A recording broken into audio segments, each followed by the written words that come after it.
This is the story of Aileen, who, after her student years, wanted a break and ended up with her family in the Caribbean for 6 months. Aileen couldn't have known that this family struggled with demons from the deepest caves of hell. What was supposed to be a fun vacation filled with sunny days, sea, beach, and perhaps love turned into a hell holiday leading to a dramatic end. Welcome to Aileen's story.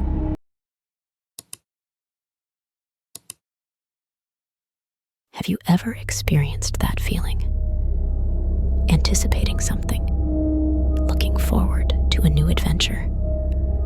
That was exactly the adrenaline rushing through my body as I was about to spend 6 months living with my family in the Caribbean. After years of studying, I needed a break, so I chose to go on a 6-month vacation. I could already picture it and went to the airport with a suitcase full of beautiful and summery clothes.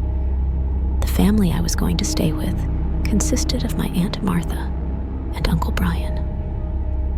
They had been living in the Caribbean for years and had 2 children by the time I moved in with them. They had just had a baby who slept in her room. The other son had his room, and I was told that I would have to share a room with him for the time being. This was not a problem for me, as I was just happy to be there. It turned out to be quite pleasant for my family that I was there. They had their own business and usually didn't get home until around 6. I could cook and handle all household tasks, so I was often alone with both children, and I had no problem with that. Everything went well during the day. I almost always stayed downstairs with the kids, watching TV or playing games. The baby was super sweet, hardly ever cried, and slept soundly, giving me plenty of time to work on my stuff and maintain my social contacts. Since I was far from home, I called my friends and family, often via FaceTime. We had a time difference, so I often stayed up late because my friends would only wake up then, and I could tell them all about my adventures of the previous day. The house had a beautiful attic with a desk and a computer, and I could already imagine making it my own space. So I asked my aunt if I could use it. She said I had to clean it up, and then it would be no problem. As said, I started cleaning the attic, and now I had my place where no one bothered me, and I could chat extensively with my friends and do other things. Since I had moved upstairs, I noticed that the baby cried every evening. Whenever my aunt or I went to check on the baby, there was nothing wrong. She didn't want to eat, and her diaper was not full. Every evening, someone would pick her up, and she would fall asleep again. Occasionally, my nephew would also scream in the evening, as if something had startled him. I had never experienced this before, so I kept asking him what was wrong, and he kept repeating that a little boy was bullying him. I thought he had a big imagination and decided not to dwell on it. He would tell me the truth someday, I said to myself.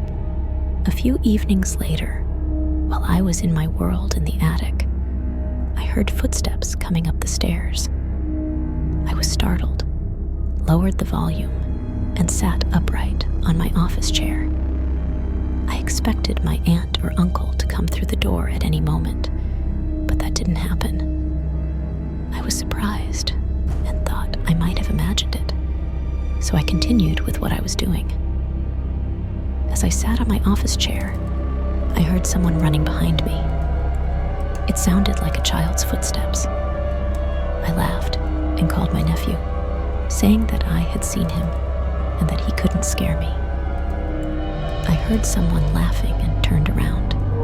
Black Horror Stories family. There was no one in the room. I was startled, stood up from my chair, and looked everywhere to see if my nephew might be hiding. everywhere, and then decided to convince myself that it was just my imagination and that nothing was wrong. Do you know that feeling? When you move on but are still focused on listening in case you hear something again. That's how I was in the attic, and for a while, I heard nothing, so I forgot what had happened. It was time for me to go to bed. I shut down my computer and stood up from my desk when I heard footsteps running downstairs. I opened the door in fear, and again, there was nobody there. Then, I heard my nephew scream again in his room. I rushed downstairs, and by now, my aunt had also arrived in the room. She picked him up, calmed him down. When she left, I crawled next to him and asked him what was going on. He reacted startled and said that a little boy tried to scare him in and pulled his leg. I began to get scared, but decided to be the big cousin and told him a bedtime story so that he could fall asleep peacefully. I didn't sleep the whole night, but fortunately, I didn't hear any sounds or footsteps. The next day, we were alone at home again, and I decided to interrogate my nephew. I asked him why he screamed and why he cried constantly in the evening. He then explained that a boy kept bothering him in his sleep. The little boy was waking him up to play every evening. When my nephew didn't want to play with him, the boy would get angry and hit him or pull his feet. He was afraid of this little boy because he looked scary, and that's why he screamed. When he screamed, the boy would run away because he didn't want other people to see him. I was shocked by this story and asked if he had ever told his mother about it. He said no, and I decided to discuss this with my Aunt Martha. I was tense when they came home, wondering how I would come across to my family. Would they be open to this conversation, or would they blame me? That night, they came home a little later than expected, and I was waiting on the couch. Upon entering, I went into the kitchen and made a cup of tea for all of us, and my family could see that something was wrong. They asked me what was going on, and I decided to get straight to the point. I brought up the previous evening and asked if it was common for my nephew to cry and scream in the evening. Both nodded and mentioned that the baby had been doing this more and more lately. My nephew had been doing this for over a year, and my niece had started exhibiting the same behavior since the beginning of this year.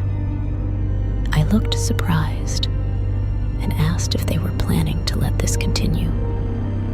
Isn't it abnormal that this has been going on for over a year? My uncle responded, saying that crying once in the evening wasn't a big deal, and he didn't believe in ghosts and such.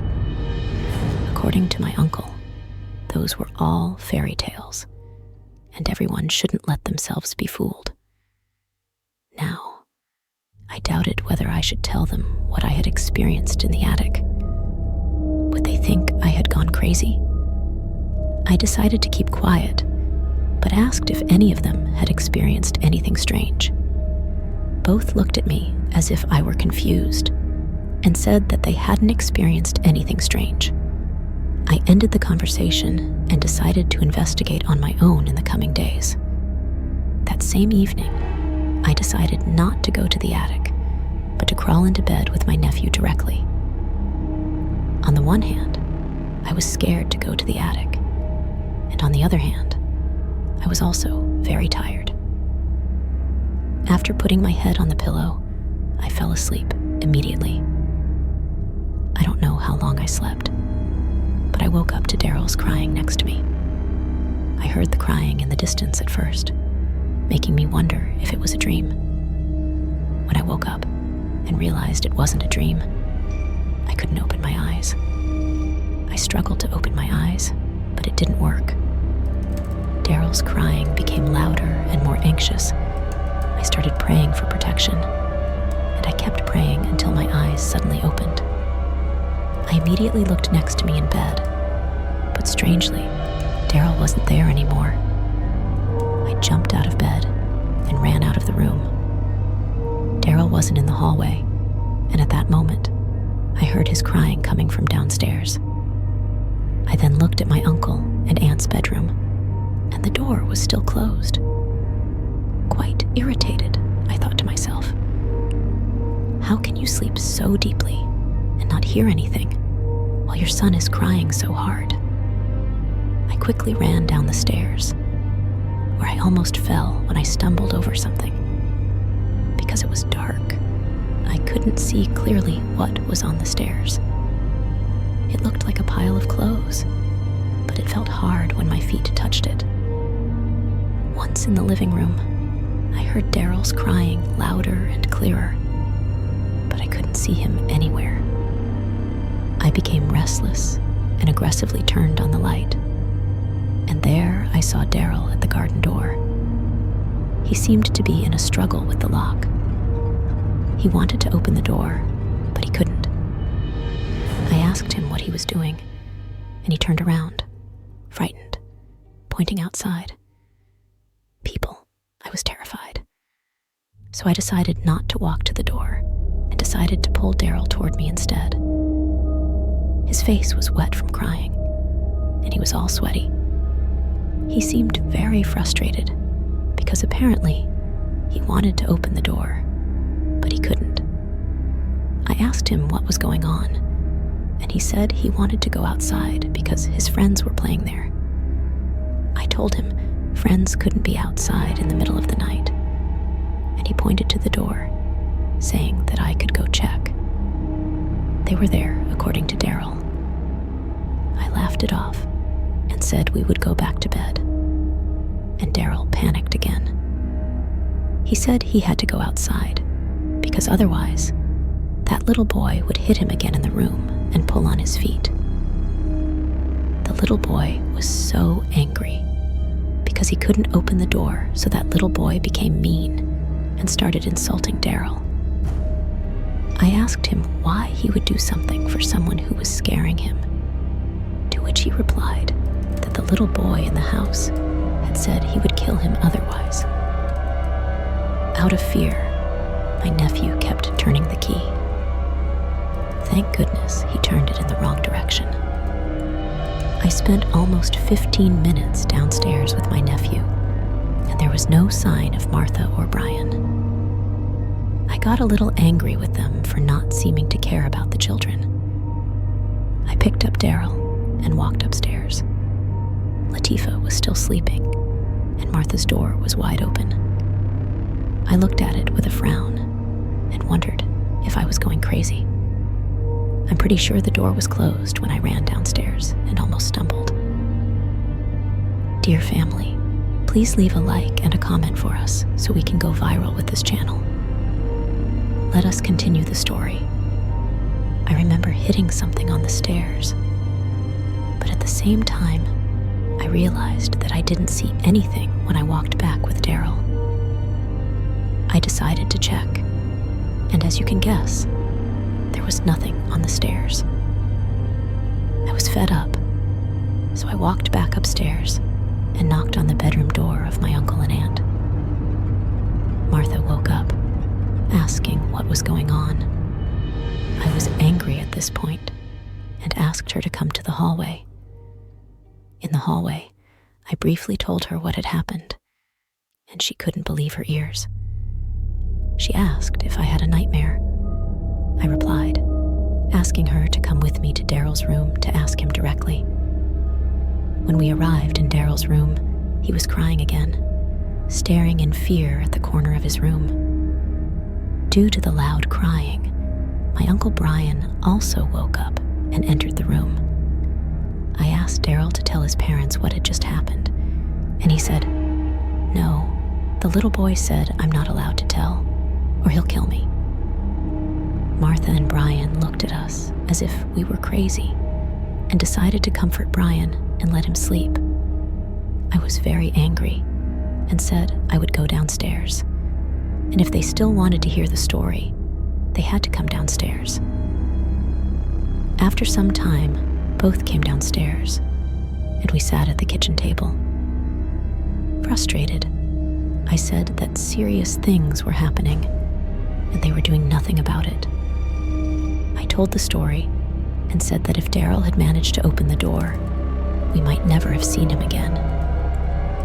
They admitted I was right, so I decided to tell them what had happened in the attic. I said that it was likely a child demon they were dealing with, and based on what Daryl said earlier in the evening, there were more outside. This shouldn't be taken lightly. They promised to act and find someone to help. It took a while, and they hadn't found anyone who could help them yet. Meanwhile, the nightly crying of Daryl and Latifah continued. I also observed better when I was in the attic and discovered that the child demon stayed somewhere in the attic. I noticed a pattern. It walked around when I was in the attic, but I wasn't afraid anymore. It seemed as if the demon couldn't or didn't want to harm me. However, as soon as I heard footsteps on the stairs, Daryl would start crying again. So, I concluded that the demon had targeted Daryl, but I couldn't figure out why. Was it because Daryl was still young, but old enough to play together? Did the demon not want to harm anyone and just play? It was a mystery to me, and I couldn't link it to Latifah. Latifah cried at random times in her room, and I couldn't link this to the footsteps on the stairs or anything else. I wasn't in her room often because Martha brought her downstairs every morning and put her to bed every night. During the weekend, we visited an uncle, and around midnight, Brian decided it was enough and we could go home. Martha then suggested that Brian could stay and enjoy the evening, and she would go home with us. Once home, we decided to go to bed immediately because it was already very late. Daryl slept and had to be lifted, and due to all the noise, Latifah woke up. Martha asked if I could bring Latifah to bed because Daryl was crying again. That was no problem for me. So I went with Latifah to her room, where I noticed that her diaper was full and decided to change her. I laid her on the changing table opposite her wardrobe when suddenly an incredibly cold wind blew past my neck. I was startled and decided not to look back. I knew something was wrong because Martha was with Daryl and Brian hadn't come home yet. It felt like a cold breath on my neck, but it wasn't a calm breath. It seemed like the breath of someone angry, and it seemed to intensify. At that moment, Latifah started crying loudly, as she did every evening.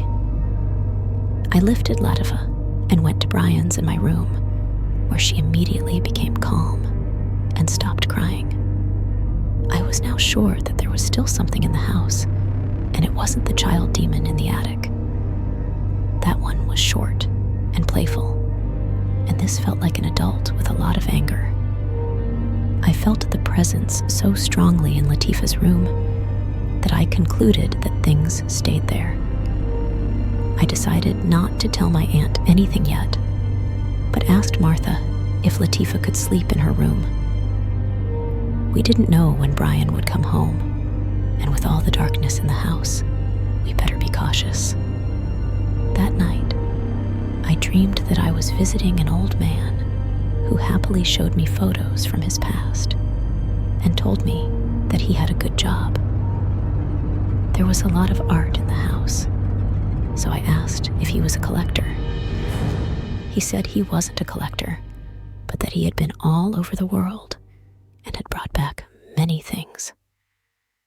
The atmosphere in the house changed, and everything around us became dark. The man said that, unfortunately, he didn't have a good ending after such a beautiful life, and I saw that he was poisoned by a good friend, who then buried him in the garden.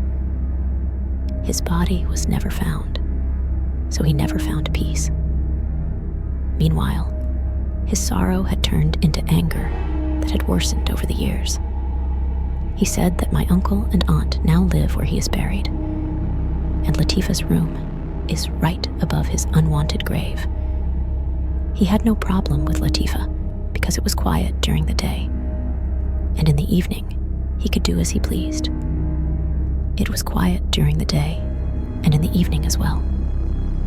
If an adult were to decide to sleep in the room, he would not accept it. Latifah could see him, and he showed me what he looked like now. It was terrifying, and I understood why Latifah cried so much because of him. His position was right in front of Latifah's bed, so that was the first thing she saw when she woke up. Once awake, everything was clear to me. The man's body had to be found, and the child demon had to be removed from the house for my uncle and aunt to be able to live peacefully. I decided to contact family members and seek help for my family. It took a while, but eventually I found a voodoo priest who had helped several family members. He came with 2 assistants to visit my uncle and aunt and sat in the living room. I asked if I could tell the whole story, but he immediately said I should shut up. He didn't want to hear anything because he wanted to sense and receive everything himself. This approach gave me a lot of confidence. The voodoo priest lit his cigar and closed his eyes. He began to pray, and after some time, opened his eyes. There are 2 spirits here in the house, and both don't belong here, he said.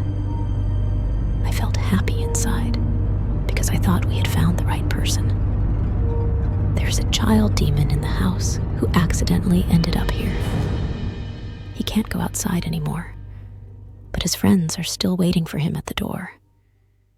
In addition, there is a very old spirit in the house who wants to leave, but can't. He is angry, and if he stays longer, it will have serious consequences for the residents. I was shocked because this is exactly what I had dreamed. How could this man know all this? Then it became silent. We looked at each other, and the voodoo priest's assistant ran upstairs and went straight to the attic. He shouted that whoever was hiding here should come out now, and sprinkled a liquid substance in the attic. It looked like there was a war going on in the attic. Everything started shaking, and various pieces of furniture fell over. The priest shouted that the demon would not defeat him, and had to show himself when the assistant suddenly fell backward to the ground and sat up with a smile. The assistant smiled like a child and said, "You were looking for me. Here I am. Do you have candy or cigarettes for me? I would love one." People. I was terrified. It looked like a movie. But due to the adrenaline, I also began to feel anger. It felt like something wanted to take over my body, but it felt very familiar. I walked up to the assistant and held him tightly. The priest asked for his name and who had put him there. I have no name, and I was not placed here.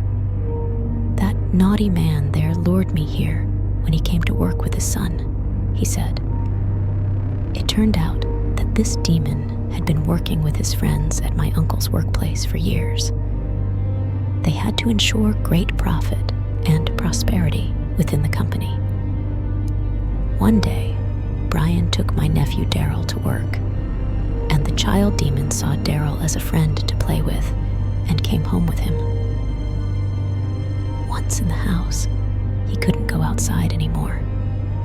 He tried to let his friends into the house, and this could only happen if Daryl opened the door for them.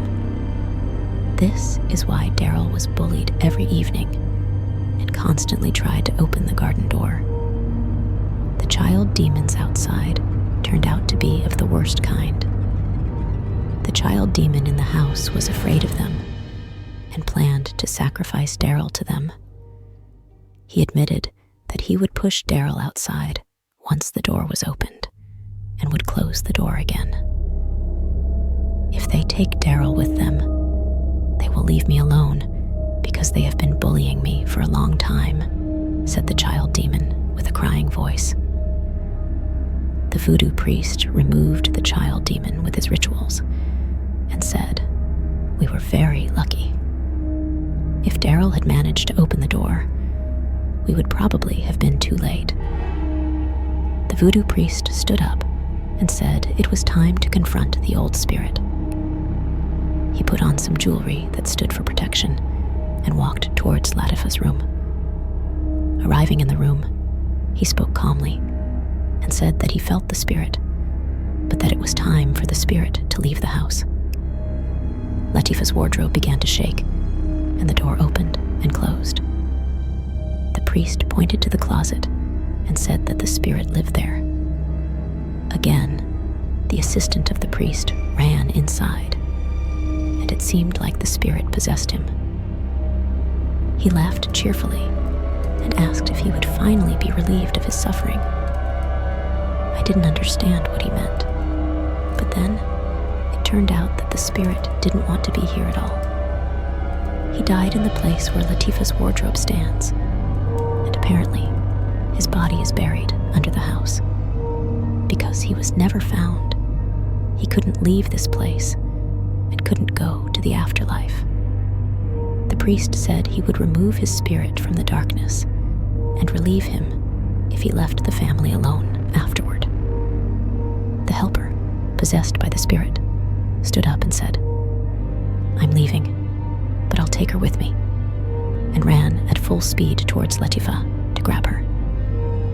Again, I felt something come over me, and with all my strength, I pushed the priest's helper to the ground. I stood on top of the helper and said that no one, absolutely no one, takes Latifa with them. She stays here with us. My uncle and aunt stood completely frozen in the hallway, and I felt a fire go through my body. While standing on top of the helper, the priest started his rituals, after which you saw the spirit leave the helper's body. The priest cleansed the house and gave us a few bottles of protection to hang in the house. 2 years have passed now, and everything is calm with my uncle and aunt. Sometimes I think I was sent by my ancestors to help there, and the fire I felt was my spiritual guide coming to help. I go back to my family regularly when I can, and the attic is now transformed into a bedroom for Daryl. The family has never had any more trouble and prays every day that this will not happen again.